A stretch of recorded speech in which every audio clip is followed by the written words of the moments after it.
Saya mengenal Tuhan Yesus Kristus dari kelas 4 SD. Itu saya diinjilin sama teman, tapi itu saya belum percaya sama sekali karena saya belum terlalu paham. Saya pun dibilangin sama teman untuk memasuki agama Kristen. Saya dikasih tahu mengenalnya Tuhan Yesus Kristus. Dan saya pun diajak di gereja untuk melihat salib Tuhan Yesus Kristus supaya saya percaya. Di situ saya melihat, apakah ini namanya Tuhan Yesus Kristus? Teman menjawab, iya, ini Tuhan Yesus Kristus. Ini adalah Tuhan kamu yang sebenarnya. Kamu harus percaya sama Tuhan Yesus Kristus. Di situ saya bingung. Kalau saya masuk agama Kristen, gimana dengan orang tua? Saya terus terang bilang sama teman kalau maaf saya nggak bisa. Karena saya belum percaya. Dan teman mendoakan saya di waktu kelas 4 SD. Dia bilang, saya yakin kok Tuhan Yesus akan memanggilmu menjadi anak domba.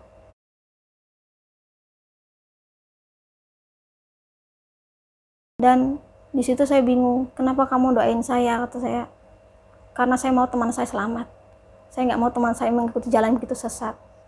Dan saya bilang, amin, mudah-mudahan saya percaya. Setelah saya lulus, saya mengenal teman agama Kristen lagi. Itu pun saudara ibu. Saudaranya ibu hampir semua orang Kristen, tapi ibu Islam. Dan kenapa saya bingungnya, kenapa salah satu dari saudara ibu nggak ada yang menginjili ibu.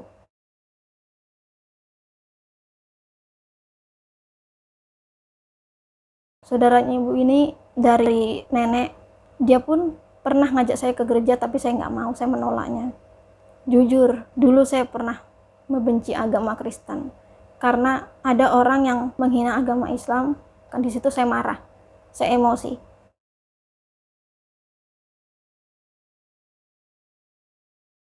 Di situ saya mulai benci dan saya pun berkata, Tuhan Yesus, bukannya dia orang, kenapa dia harus disembah? Kalau emang dia Tuhan, kenapa dia tidak membebaskan dirinya dari salibnya?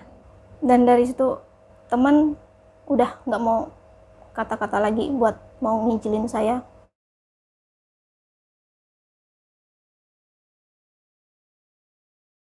Dan saya melihat teman di gereja nyanyi muji-muji Tuhan Yesus, nangis. Saya melihat, kok kelihatannya nyentuh ya dari hati. Kok kelihatannya nyaman ya di hati. Rasa bebannya itu hilang.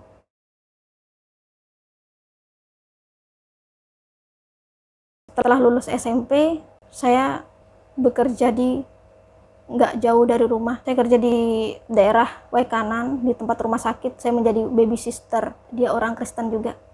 Anaknya 2. Ya dulu jujur saya begitu bangga dengan agama Islam.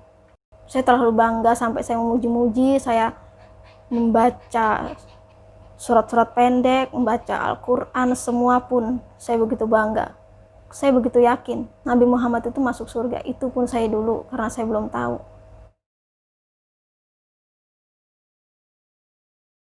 Ibu takut kalau saya kenapa-napa di Jakarta, dan niat saya itu pun mau kabur dari rumah. Tapi saya kepikiran ibu, kalau saya kabur, ibu pasti cari saya kemana-mana. Dan saya pun mikir, nanti takutnya ibu sakit, bapak khawatir. Akhirnya saya bilang sama ibu, di situ pun saya bilang sama ibu, di situ saya berangkat ke Jakarta, saya langsung pamit. Ibu bingung, ibu nggak punya uang. Apa mau nekat berangkat? Tetap nekat. Untungnya itu pun ada yang bayarin dari yayasan. Sudah saya ke Jakarta, dia sampai ke yayasan, saya langsung istirahat, itu pun cuma berapa menit, langsung disuruh kerja. Saya kerja di Cikareng seminggu. Saya rajin sholat. Pas itu saya lupa mau bawa Al-Quran. Jadi saya cuma sholawatan sama membaca surat-surat pendek. Saya nggak betah, saya pulang ke yayasan. 2 hari saya ke yayasan, saya dipanggil suruh kerja lagi.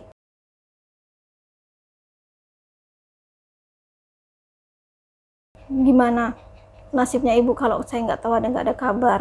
Pasti ibu khawatir. Itu pun salah saya karena saya membuat masalah. Setelah udah berapa minggu HP saya disita, saya minjem HP saya untuk melihat bacaan surat pendek karena saya ingin sholat. Saya melihat fotonya Ustadz yang membaca surat pendek supaya doanya dikabulkan. Di situ terakhir saya sholat, maghribnya saya sholat. Pas itu saya lagi menyebut nama Allah. Saya bilang sama Allah, saya ingin taubat. Saya nggak mau jalannya sesat. Gimana caranya supaya dosa saya diampunin? Saya begitu nakalnya dulu, begitu berandalnya saya hobi dengan berantem. Saya banyak musuh. Saya nyesal apa yang saya perbuat selama ini. Setiap saya pulang sekolah, saya selalu balapan. Itu pun taruhan uang. Saya ngebantah kedua orang tua. Saya ngelawan kedua orang tua. Saya dibilangin tidak bisa sama sekali. Ibu berharap supaya saya sekolah lulus SMA. Ibu pun akan mau jual motor buat biaya sekolah, tapi saya melarang. Dan di situ saya memohon sama Allah, gimana caranya saya harus tobat? Gimana caranya saya mengikuti jalan yang benar? Saya nangis. Saya nggak mau lagi kayak dulu. Saya nggak mau lagi jadi anak durhaka. Saya nggak mau jadi anak yang melawan sama kedua orang tua. Ibu yang melahirin saya, ibu yang membesarkan saya dengan belas kasihan. Bapak yang mencari uang menafkahi saya. Dan sampai sekarang umur saya udah 18 tahun. Saya benar-benar menyesal.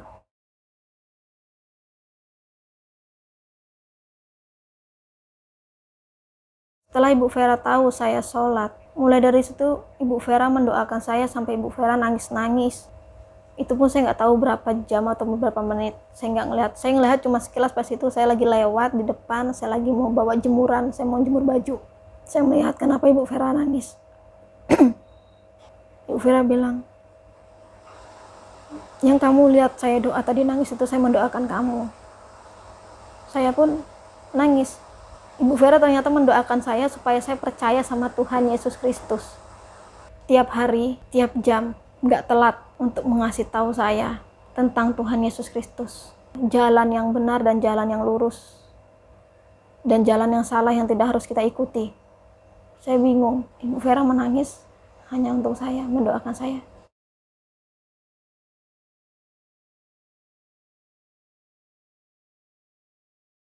Ibu Vera begitu pedulinya dengan saya, dan saya pun nggak menyangka.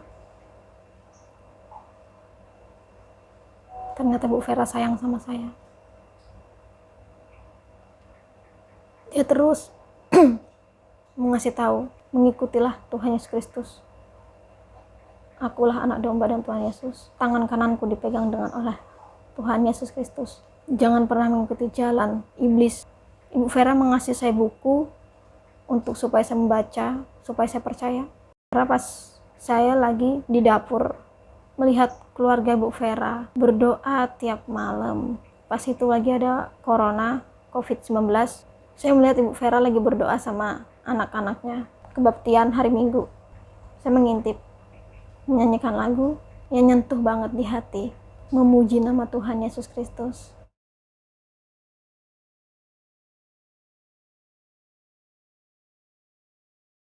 Itu pas saya belum jadi agama Kristen, saya berdoa, Bapak, aku ingin percaya dan bukti yang kuat. Aku ingin besok pagi saya melihat mukjizat begitu nyata. Bangun, saya bekerja seperti biasa. Ibu Vera menyuruh saya masak kentang 3 biji. Ibu Vera bilang, bersihin dulu nanti biar ibu yang masak. Udah saya kupasin satu persatu.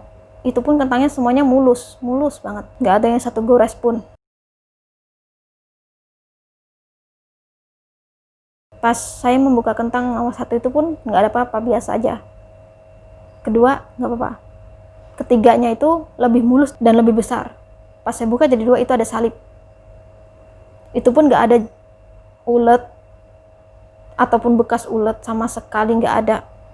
Posisi pas bentuk salib itu kentangnya mulus, bener-bener mulus. Saya kaget. Di tangan kanan kiri saya itu pas saya buka jadi 2, itu semuanya salib. Dan bentuk salibnya itu di pucuknya itu lancip. Saya nggak berani ngomong sama Ibu Vera. Saya diem. Tapi saya kok bangga ya setelah saya dilihatkan dengan salib. Di situ ada anaknya yang lagi masak, tapi saya nggak berani ngomong. Saya cuma diem. Habis itu saya potong. Pas Ibu Vera saya panggil buat memasak, saya bilang sama Ibu Vera, kok tadi saya ngeliat salib ya Bu di kentang yang nomor 3 yang saya belah. Ibu Vera pun kaget. Ibu Vera shock, kayak percaya nggak percaya kok setelah saya ngomong. Ibu Vera bilang, benar ngelihat. di kentang itu, iya, lihat, mulus, nggak ada sedikit pun jejak ulet. Dan Ibu Vera percaya, saya benar melihat salib itu kok kelihatannya kayak mimpi ya. Tapi itu pas depan mata saya melihat salib. Ternyata saya semalam doa itu dikabulkan sama Tuhan. Di situ saya ngerasa senang. Ibu Vera makan kentang yang ada salibnya. Ibu Vera merasa bangga. Anaknya juga makan. Dan setelah saya dikasih gambar salib di kentang itu, malamnya saya berdoa lagi. Kok saya ingin bicara ya sama Tuhan Yesus Kristus. Saya ingin melihat Tuhan Yesus Kristus. Saya berharap, saya berdoa menangis. Pertama kali saya mengenal agama Kristen, lagu yang saya kenal itu Ku Bersyukur Bapa. Saya senang banget menyanyikan lagu itu. Tiap hari saya menyanyi, setiap kerja saya bernyanyi, mau tidur saya bernyanyi. Dan saya berdoa setelah saya bernyanyi, kok saya berharap dalam mimpi saya bertemu dengan Tuhan Yesus Kristus. Sambil saya menangis, saya berdoa terus memohon. Saya tidur, saya mimpi. Di atas awan itu ada Tuhan Yesus Kristus yang lagi duduk, tangan kanannya yang diangkat ke hadapan muka saya, dan itu pun saya nggak bisa ngelihat dia dengan jelas, itu pun seperti bayangan. Begitu cahayanya Tuhan Yesus Kristus mas saya lihat di mimpi itu. Suaranya begitu lembut. Di situ pun ada murid-muridnya yang mendampingi dia di kanan kiri. Saya berhadapan di depan. Itu pun Tuhan Yesus bicara dengan saya. Tapi setelah bangun saya lupa. Saya masih sampai sekarang saya penasaran apa yang Tuhan Yesus Kristus katakan pas di dalam mimpi itu. Tapi saya begitu jelas dengar suaranya. Tuhan Yesus yang saya ingat, dia manggil saya anakku. Saya senang. Tuhan Yesus masih menginginkan saya untuk menjadi anaknya. Anak domba. Tuhan Yesus adalah juru selamat saya. Saya percaya Tuhan Yesus Kristus. Dan setelah saya bermimpi itu, saya ngomong sama Ibu Vera. Ibu Vera bilang, berdoa lagi. Mudah-mudahan Tuhan Yesus melanjutkan pembicaraannya di dalam mimpi. Tapi sampai sekarang belum dijawab.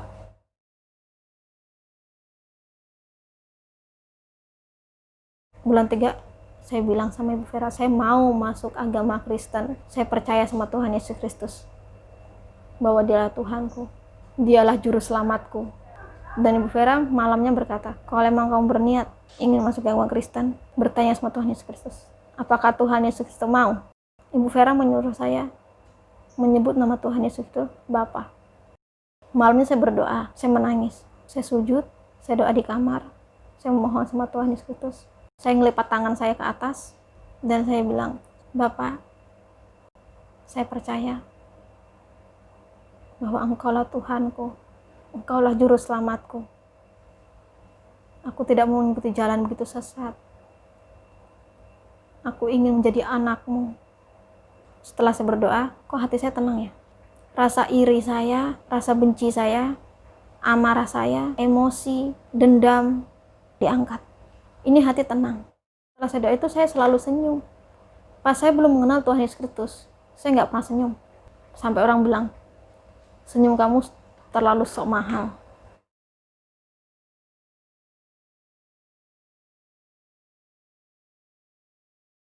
Saya berharap dibaptis. Setiap saya bekerja, saya selalu bicara, kapan saya dibaptis, kapan. Tuhan, saya kapan dibaptis. Dan kemarin, saya kaget. Ibu Vera bilang, bulan 8 kamu dibaptis. Saya udah nunggu bulan 8. Tapi ternyata bukan bulan 8, tapi bulan 7 ini kemarin saya dibaptis.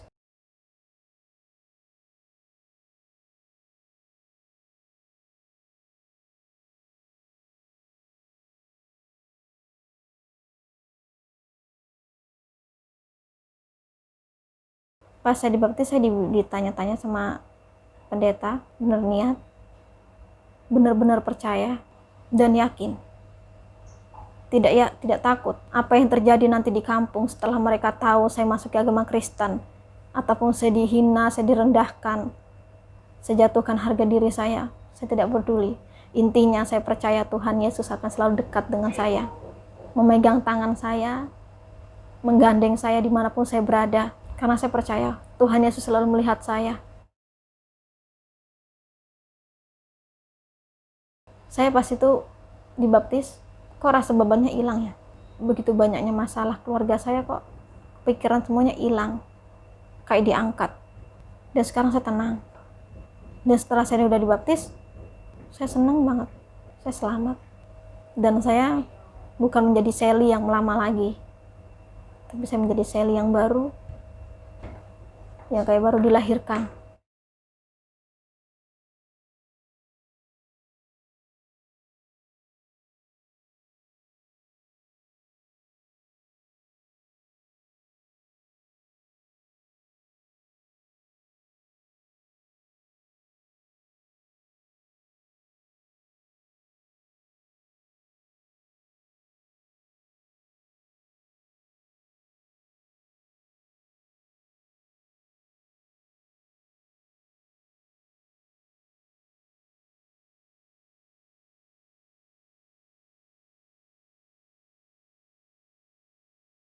Saya tidak peduli apa nanti yang terjadi di kampung, ataupun mereka tahu saya menjadi agama Kristen, ataupun saya direndahkan, saya dihina. Begitu juga dengan orang tua saya, tidak tahu apa yang dia lakukan. Tapi saya percaya kok Tuhan Yesus mengasih saya jalan yang benar. Saya terus berdoa, saya berjanji, setelah pulang saya di sini, saya menginjili kedua orang tua saya. Saya berdoa supaya kedua orang tua saya percaya, supaya mereka selamat.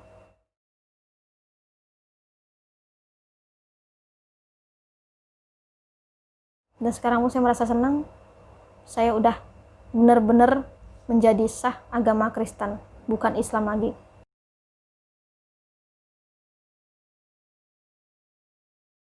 Setelah saya dibaptis, malamnya saya nungguin Ibu Vera mengajak saya doa bareng. Saya nunggu di belakang, di dapur. Kok Ibu Vera nggak ngajak saya ya? Kan saya udah sah jadi agama Kristen. Kok nggak diajak? Ibu Vera berdoa dengan anaknya dan suaminya. Mereka masuk ke kamar, kok saya nggak diajak? Saya sempat nangis. Saya berharap saya diajak. Saya senang saya udah masuk ke agama Kristen, tapi saya belum diajak doa bareng. Setelah Ibu Vera berdoa di kamar bersama keluarganya, saya lari ke kamar, saya berdoa. Saya bertanya sama Tuhan, saya udah sah menjadi agama Kristen, tapi kenapa Ibu Vera belum mengajak saya doa bareng? Apa Ibu Vera lupa? Setelah saya bertanya, di telinga saya ini dengar, belum waktunya. Kok secepat itu ya? Saya kagum. Saya bisa mendengar suara Tuhan. Saya senang banget. Saya benar-benar mau tobat. Dan saya mau benar-benar mengikuti jalan Tuhan Yesus Kristus. Dan saya pun gak sabar setelah saya pulang nanti saya ingin ngomong sama saudara saya yang agama Kristen. Kalau saya sudah menjadi agama Kristen, saya ingin kumpul bersama mereka. Meskipun kedua orang tua saya belum percaya, tapi saya yakin kedua orang tua saya akan percaya. Saya terus berdoa dalam nama Tuhan Yesus Kristus.